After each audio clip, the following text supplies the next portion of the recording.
Voilà, je vous propose un petit exercice sur le second degré. Alors je vous laisse le temps de le faire, vous mettez pause, vous faites l'exercice et on passe à corriger immédiatement.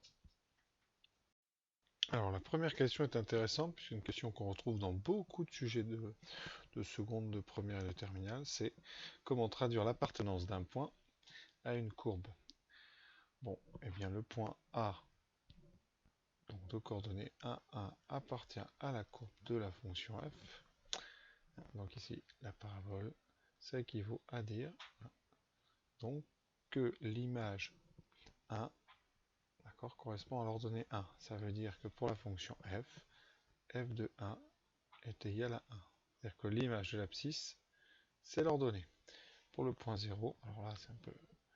bien, vous aurez exactement la même chose. Alors là, appartient à P, ça équivaut à f de 0 égale 0. Et on le présente toujours comme ça.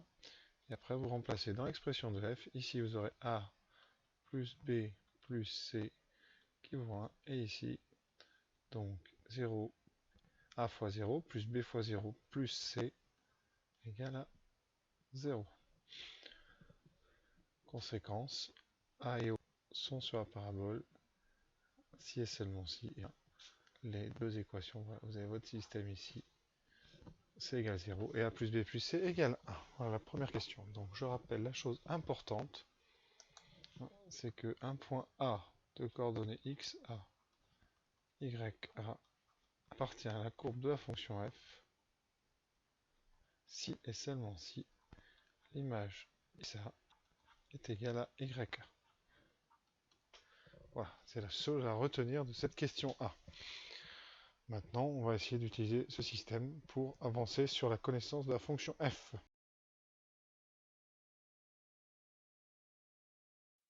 Alors la question B est très simple, on va traduire juste ce qu'on vient de trouver, comme C vaut 0, A plus B vaut 1, et donc B vaut 1 moins A. Et on va donc remplacer dans l'expression de f, B par 1 moins A et C par 0, et on tombe directement sur ce qu'on nous propose. Voilà.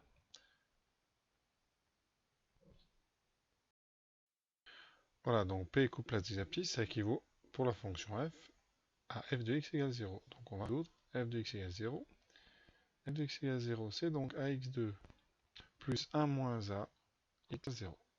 Et on va essayer de résoudre ça. Le mieux, c'est de factoriser par x. Donc je factorise par x qui donne x fois ax plus 1 moins a. Et donc x est égal à 0 ou ax plus 1 moins a égale à 0, puisque vous aviez un produit de facteurs nul, donc l'un des deux facteurs était nul. Voilà, conséquence, eh bien x égale 0 ou ax vaut 1 moins a. Et comme a est différent de 0, hein, c'est écrit dans le texte ici, très important, eh bien ça nous donne que x vaut 1 moins 1 sur a. D'accord? Donc, le deuxième point d'intersection a pour abscisse 1 moins 1 sur a. On va remarquer que si a vaut 1, eh bien ici, cette deuxième valeur de x vaut 0. Ça veut dire que la parabole ne couperait l'axe qu'en un point, et donc la position serait un peu spéciale. On aurait une parabole qui serait tangente à l'axe horizontal. Ça donnerait ce genre de courbe, voilà.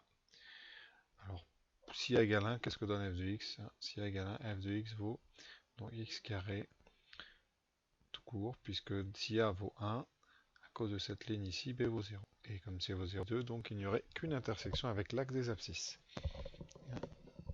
Et donc, nous pouvons passer à la question D. On nous parle du sommet donc de la parabole. Donc, soit S le sommet de cette parabole, eh bien, on sait que xs c'est moins b sur 2a. C'est le cours à connaître. Xs égale moins b sur 2a. Et ici, comme b vaut 1 moins a, ça fait donc moins 1 moins a sur 2a. Donc 1 moins a sur 2a. Voilà donc l'abscisse du sommet de cette parabole. On va calculer pour la question E.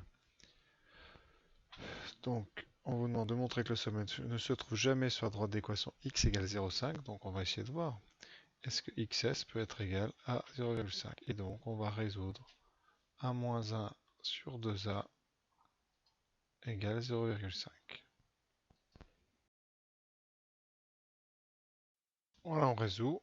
Donc ça donne 1 moins 1 sur 2a égale 0,5.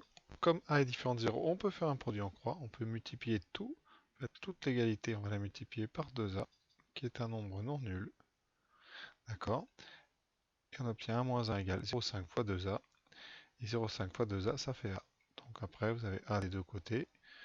Vous soustrayez a chaque membre de cette égalité, vous obtenez moins 0. C'est impossible. Donc par équivalence, par aussi est impossible. Donc xs est toujours différent de 0,5.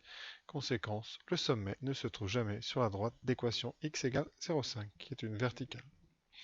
Voilà, j'espère que ça vous a plu. À bientôt.